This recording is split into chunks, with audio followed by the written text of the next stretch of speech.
the innermost workings of how a simple code is turned into flesh and blood. This is what Francis Crick called the central dogma of modern biology: how DNA makes protein. It starts with a bundle of factors assembling at the start of a gene. It's these that trigger the first phase of the process, reading off the information that will be needed to make the protein. The gene is the length of DNA stretching away to the left. Everything's ready to roll. 3, 2, 1.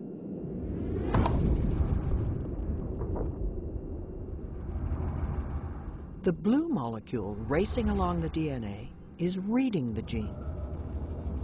It's unzipping the double helix and copying one of the 2 strands.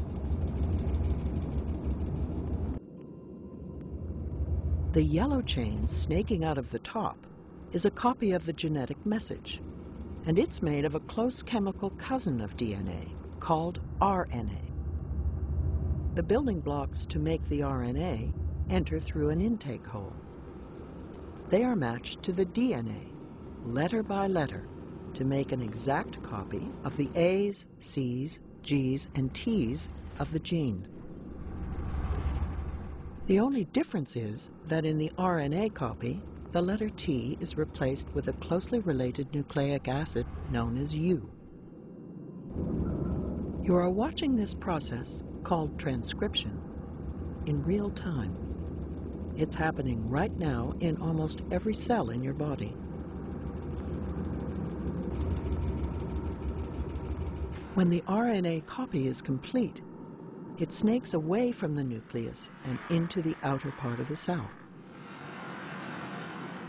Then, in a dazzling display of choreography, all the components of another molecular machine lock together around the RNA to form a miniature factory called a ribosome. It translates the genetic information in the RNA into a string of amino acids that will become a protein.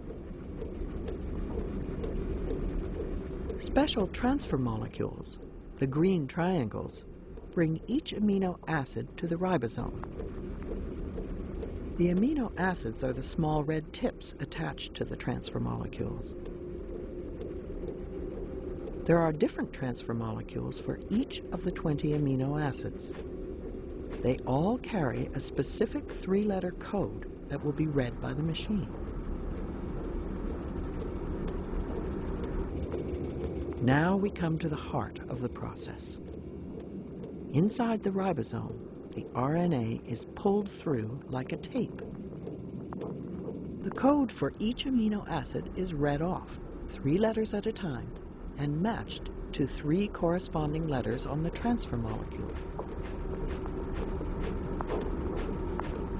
When the right transfer molecule plugs in, the amino acid it carries is added to the growing protein chain. Again, you are watching this in real time. And after a few seconds, the assembled protein starts to emerge from the ribosome. Ribosomes can make any kind of protein. It just depends what genetic message you feed in on the RNA. In this case, the end product is hemoglobin. The cells in our bone marrow churn out 100 trillion molecules of it per second.